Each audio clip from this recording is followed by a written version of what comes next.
Mundo Psi TV é o canal da psicologia, psicanálise e psiquiatria. Enfim, é o canal dos estudantes, profissionais e para quem se interessa pelo mundo psi.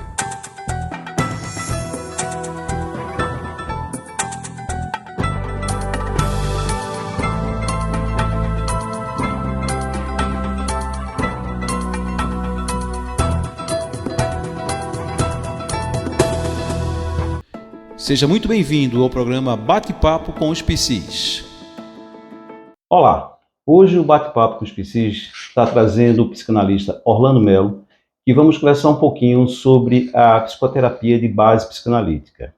O programa está sendo transmitido direto dos psicólogos associados, uma clínica que tem um grupo de psicólogos, neuropsicólogos e psicopedagogos, um grupo pronto para atender vocês. Fica na rua General Abreu e Lima, 285, Tamarineira. Orlando, é um prazer estar recebendo você no Bate-Papo com os Psis e, sobretudo, com essa temática, né? Psicoterapia de base psicanalítica. O que significa essa psicoterapia? E o que é que ela pode proporcionar para quem procura? Ok, Roberto, vamos lá. Bom dia e obrigado mais uma vez por estar aqui, né, junto com você, fazendo parte desse grupo maravilhoso que você está formando a partir de então. Bom, para a gente entender o que seria a psicoterapia psicanalítica, a gente tem que entender o que é a psicoterapia, né? Vamos começar por aí? O que é a psicoterapia? São técnicas, né, usadas por psicólogos, né, para diminuir os anseios e as necessidades emocionais das pessoas que nos procuram.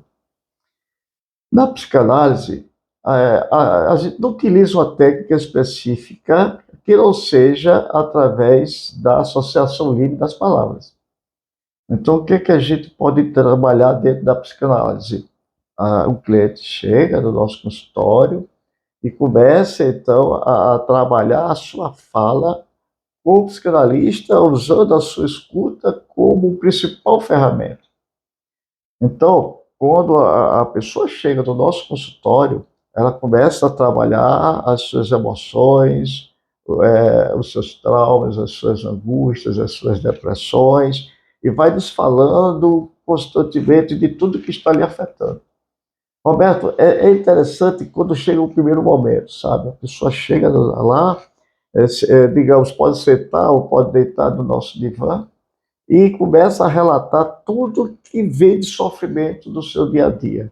Ou seja, dos traumas que ela passou, das dificuldades que ela está passando, mas é de uma forma assim, tipo uma carretilha. Começa a falar, e você tem que começar a saber ouvir. O ponto-chave do psicanalista é o saber ouvir, é escutar. Sabe? Hoje, poucas pessoas utilizam isso nas suas vidas, o valor da escuta. Tanto é que nós temos 2 ouvidos e uma boca, né? Mas a gente, nesse processo de escutar, é o que faz com que a outra pessoa comece a se descobrir. E ao se descobrir, começa a se aliviar dos seus problemas. Mas isso sempre através da associação livre das palavras. Então ela vem e fala, como se fosse assim, um novelo de lã, todo mastigado, todo embaralhado, todo embaraçado, né? Então lá estamos nós, psicanalistas, estamos analisando a sua fala. E aí a gente vai escutando, ela vai falando, mas acontece, digamos assim, uma palavra-chave, um xiste, uma brincadeira, algo que ela falou, mas não conseguiu escutar aquilo que falou. Aí a gente para um pouco, repete o que ela está falando, e aí começamos a trabalhar a linha de raciocínio dela, puxando aquele novelo até organizar todas as suas palavras, como se fosse assim, digamos, numa constante de uma reta, que fica através disso mais fácil de ela mesma se descobrir e de ela mesma se perceber de onde estão as suas angústias, de onde estão as suas frustrações. Orlando, quando você fala em relação, dá esse exemplo de novelo, né, de lã, me veio agora uma pergunta. Pode ficar à vontade. Poderia ocorrer de um acontecimento na vida atual, né, no momento atual, presente, ser semelhante a algo que aconteceu com essa pessoa no passado, na infância, algo que gerou um trauma. Suscitar um sintoma, por exemplo, um sintoma de angústia, um sintoma de ansiedade, até mesmo de depressão, sem ela mesma perceber, sem ela mesma conseguir nomear ou associar aquilo que aconteceu no passado? Espetacular pergunta sua, Roberto. Todo o nosso trabalho é baseado no inconsciente, né? Tudo está lá no nosso inconsciente, está guardadinho lá, coisas que a gente passou pela infância, guardou lá, começou a juventude, depois veio a adultez, etc, etc. Mas existem coisas marcadas da infância que a gente passou, marcou o nosso psique, marcou a nossa vida, vamos dizer assim, uma palavra mais acessível, ficou lá registrado, mas a gente não teve, naquele primeiro momento, não teve sentido, sabe? Aquela coisa assim, tipo, aconteceu com a gente, mas a gente não sabe o porquê aconteceu, mas está lá guardado, né? Como se fosse uma caixa forte, uma caixa preta de um avião, né? Então você começa a trabalhar aquela questão, vivenciando novos momentos, e de repente acontece alguma coisa com você que lhe traz um desprazer, e você não sabe o porquê aconteceu aquilo. Mas aquele desprazer que está acontecendo no momento atual se reflete algo que aconteceu lá no passado, lá na sua infância. E isso a gente chama de trauma. Então, os traumas, na realidade, são ocorridos de duas etapas, né? A primeira etapa é lá na infância, vamos dizer assim, vou dizer, onde você não sabe o que está acontecendo, tá, Roberto? Você não dá aquele significado, né? Freud dizia que o trauma é você dar significado, aliás, você tem que dar o significado àquele significante para poder você curar-se daquele trauma, daquilo que lhe marcou. Então, lá atrás está aquela situação traumática, que quer dizer o quê? Impacto, que impactou tua vida, mas tu não sabe, não faz sentido para você o que lhe aconteceu. Aí mais na frente, aí vem a segunda etapa, acontece algo que lhe traz aquela lembrança do passado. E aí é que você tem um problema traumatológico realmente falando. É aí que você, entre aspas, adoece realmente. Aí que você sente aquela angústia, aí que você sente aquele desprazer, aí que você sente aquela tristeza, aí que você sente a depressão, aí que você sente as agonias do dia a dia. Por quê? Porque aconteceu algo que replicou aquele afeto lá atrás. Deu para entender mais ou menos a ideia? Totalmente, totalmente. A psicoterapia de base psicanalítica é indicada para todos ou existem quadros ou casos em particular? Não, é indicado para todos os casos, sabe? Não existe um caso particular, não. Um exemplo, você é autista, digamos assim, que a gente chama de espectro autista. O estudo TEA, né? Exato, né? Transtorno do espectro autista pode ser tratado por psicanálise? Pode. TDAH pode ser tratado por psicanálise? Pode. Né? Pessoas com esquizofrenia, por exemplo, podem ir para o psicanalista? Pode, sim, com certeza. Né? O que nós não trabalhamos na realidade, porque a pessoa não vai até a clínica, é justamente os psicopatas, né? A perversão em si. Os perversos, eles correm da psicanálise, né? O psicopata nem sequer sabe nem o que é isso, não quer nem saber, né? Então, na realidade, essas pessoas pode ser que, obviamente, estejam afastadas né, da clínica. Eu não sou psicanalista, como qualquer tipo de clínica que vier abordar o psique. Mas somente nesses casos, né? Os outros em si, qualquer pessoa pode ser atendido pelo psicanalista. Não tem assim, crianças, adultos, pessoas com maiores idades, né? Pode sim ser atendido pelo psicanalista. Não tem nenhum corte nesse sentido, não. Orlando, você falou com relação às pessoas que têm psicose, né? Freud, né, compreendia que essas pessoas não poderiam ser atendidas, né, pela psicanálise naquela época. Mas Lacan, já posteriormente, veio dizer não, pode, né? O Winnicott também não pode, né? Mas vejam, quando você fala, né, que a psicanálise pode atender, né, os sujeitos psicóticos, como seria essa estratégia? Acredito que não seja, talvez, igual a de atendimento de um neurótico, né? Porque talvez, ou provavelmente, se você se aprofundar muito nas questões recalcadas, né, isso aí pode gerar até algum surto, algum problema para essa pessoa, né, vir com mais intensidade, certo? A questão da sua doença, por exemplo, da esquizofrenia. Como seria, então, essa estratégia?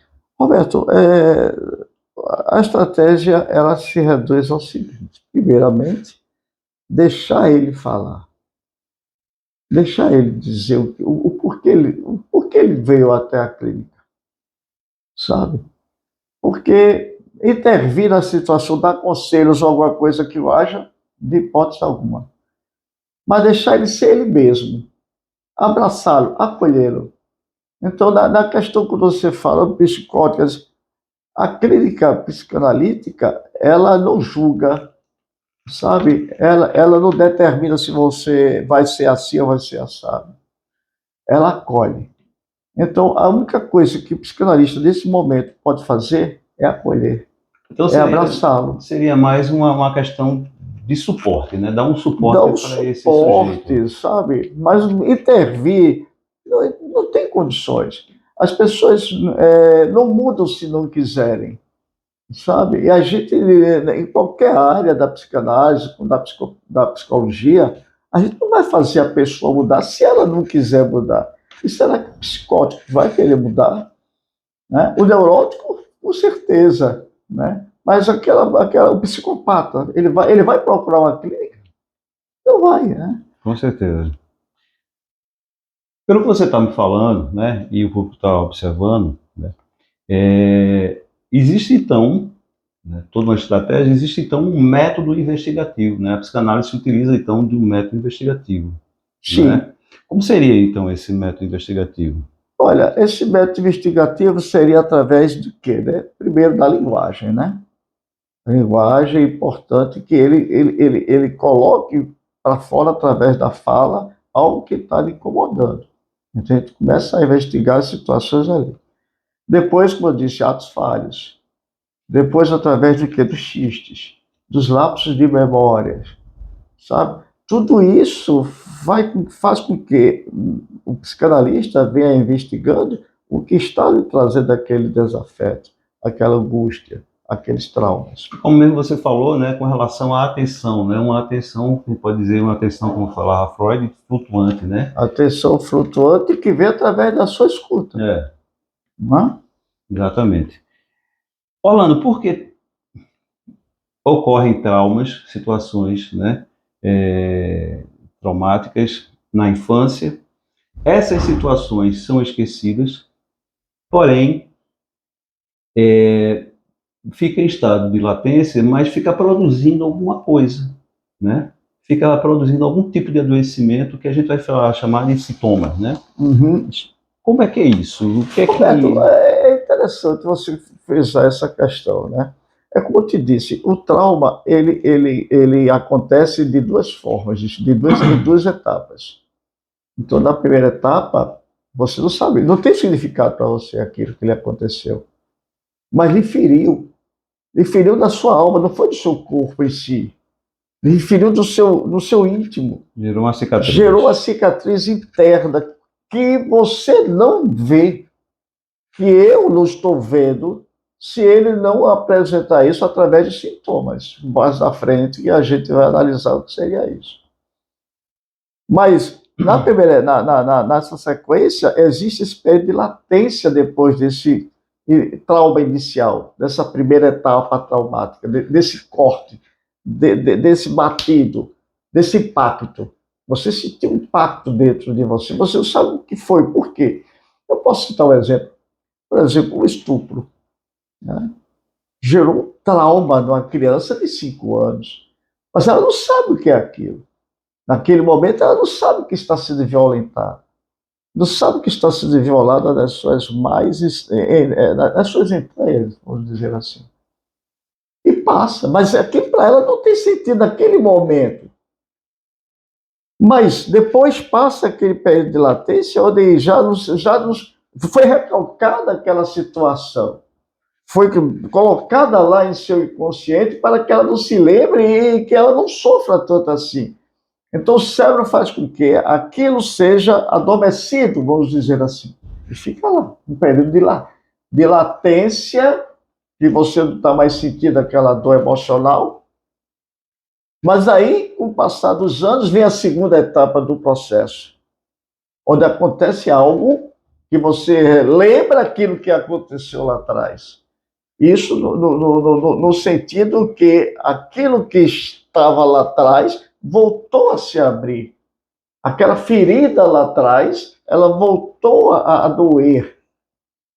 E você desperta nessa segunda etapa traumática daquilo que aconteceu lá.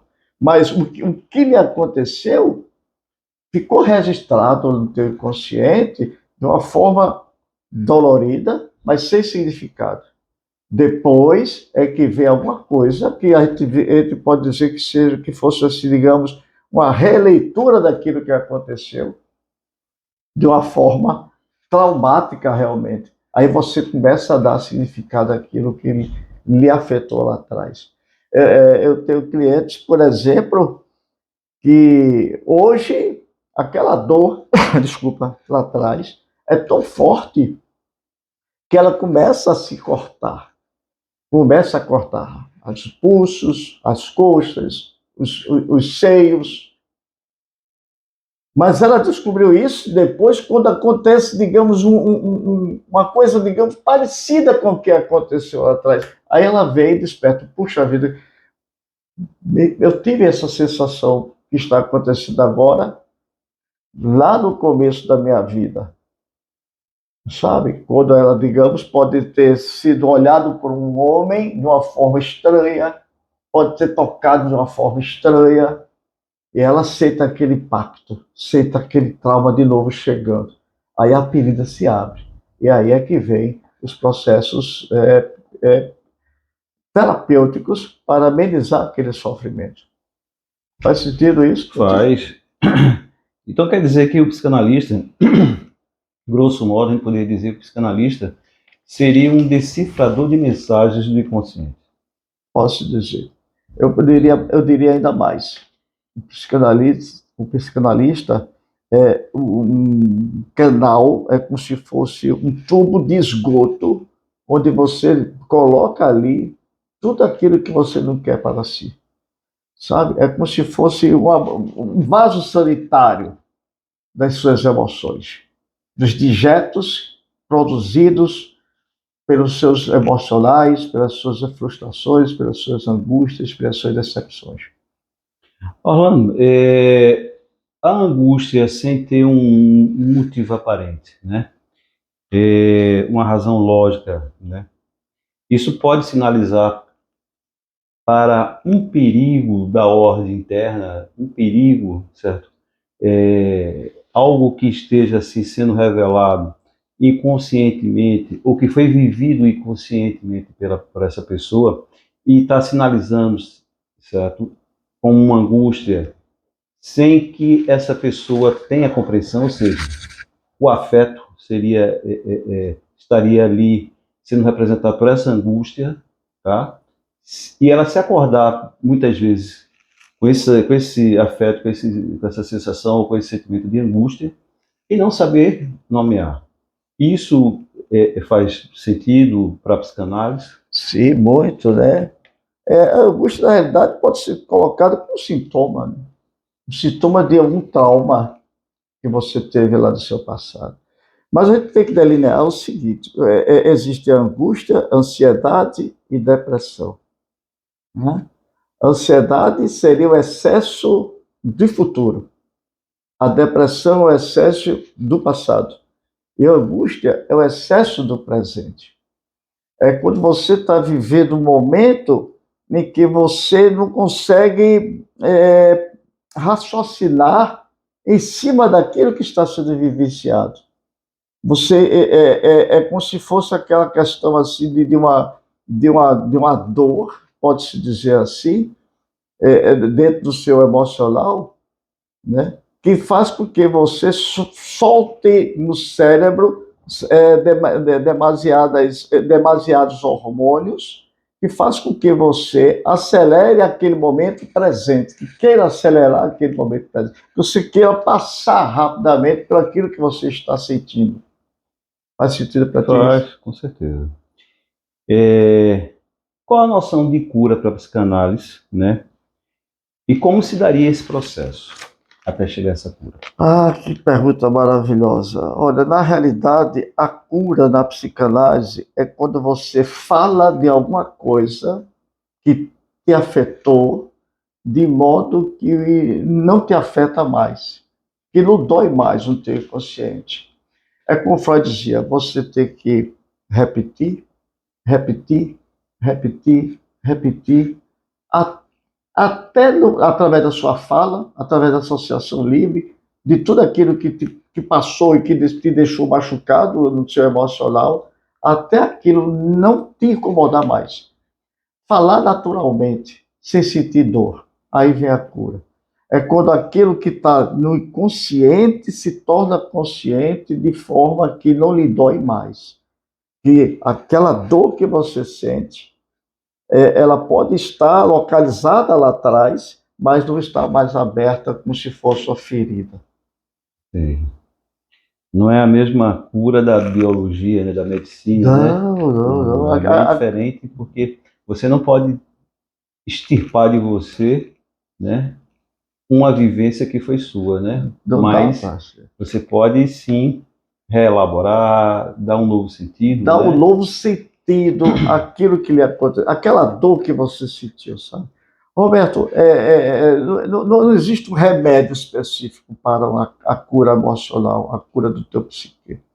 O que existe é uma maneira de você lidar com aquilo que aconteceu sem lhe causar sofrimento, sem lhe causar mais angústia, sem lhe causar mais fobias, pavores. Exatamente. E qual a diferença, Orlando, de uma psicoterapia de base psicanalítica para uma análise? Olha, a questão é interessante que você falou agora, né? A psicoterapia de base psicanalítica, ela é conduzida, digamos assim, por um psicólogo, posso dizer assim, né? O psicólogo, ele tem várias escolhas, né, dentro das suas abordagens. Pode ser acepista, pode ser behaviorista, pode ser psicanalista, né? Mas, dentro dessa abordagem, ele vai utilizar as suas técnicas lá atrás, adquiridas através de seus estudos. Na análise, Roberto, acontece que essa psicoterapia, ela não tem um tempo específico de acabar, sabe? Ela pode ser a curto prazo, pode ser a longo prazo, mas na realidade, dentro da análise, ela se estende, digamos, pela sua vida inteira. Ela não para. Eu não sei se faz sentido isso para ti. Existe a psicoterapia que tem o tempo inicial, o tempo final, né, que é determinado pelos psicólogos em si. Já o analista, ele vai fazer com que aquilo se estenda a ponto que a cada momento você está se renovando, você está se recriando e você está aprendendo.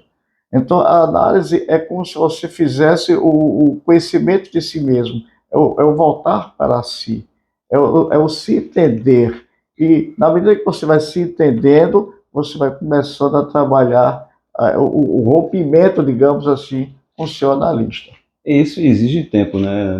Com certeza, né? Porque a gente nunca pode deixar de frisar o que Freud falava também, o tempo do inconsciente. Né? Exatamente. Ele é atemporal e também o tempo dele. Que é atemporal, né? Então tem que aguardar, né, por esse tempo. Quando você estava falando sobre que tem psicólogos que já, né, determinam o começo e o fim do tratamento, né, eu me lembrei de uma pessoa que ligou para mim para querer ser atendida e para marcar uma consulta, e ela já foi perguntando quanto tempo dura. Eu fiquei olhando assim para ela e pensei, e falei, comentei, olha, como é que eu sei quanto tempo vai durar se eu não sei nem qual é a sua questão? Quanto tempo dura a cicatriz? A cicatrização. E o que você passou, porque eu não sabia. Ela não tinha dito, ela já foi logo perguntando. Então a gente fica já imaginando justamente essa questão do imediatismo que está acontecendo na vida atual. Né? Tudo para ontem. Na análise não tem isso. Não tem de hipótese alguma esse tempo. Sabe? Você entra, sabe o tempo que entrou, o dia que você entrou, mas não sabe o dia que você saiu. Né? Eu faço análise com o meu psicanalista, né? Já há 4 anos. Então, 4 anos eu venho trabalhando quem eu sou, sabe? Me descobrindo, me redescobrindo, me reinventando. E isso não tem tempo para terminar. Né? E ele diz assim para mim, Orlando, até quando a gente vai ficar juntos? Até quando eu quiser que isso aconteça. Sabe? Eu posso me dar alta? Posso me dar alta. Sabe, o psicanalista ele não está ali para dizer A, B ou C. Você também tem esse livre-arbítrio de escolha. Eu acho que eu já estou legal. A gente sabe que não. Mas se você acha que está, o que fazer então para lhe prender aqui? Com certeza. Orlando, suas considerações finais. Rapaz, foi tão rápido, foi um papo tão... Eu queria ler para ti uma coisa que eu vi e que eu achei que é a cara da psicanálise, sabe? Eu acho que é tudo que a gente falou aqui, resumindo em algumas palavras. A psicanálise, Roberto, é o alívio à vida dura da loucura. É um bar que preenche a secura da alma. A terapia que acalma e a libertação da aflição. Então, a psicanálise da realidade é a cura pela fala, é a cura pelo amor.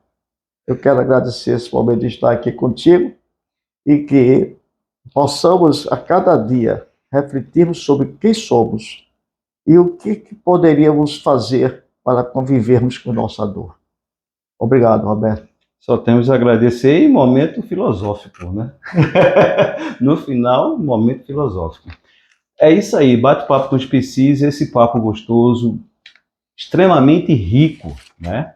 Então, se você gostou, curte, comenta, que é importante, né? Tanto o seu like, como também o seu comentário é extremamente importante. E divulgue, para que esse projeto venha realmente a cada vez mais crescer e alcançar pessoas do grande público que, por exemplo, precisem ouvir o que Orlando falou. Né? A gente fica por aqui e até um próximo bate-papo com os PCs. Até lá.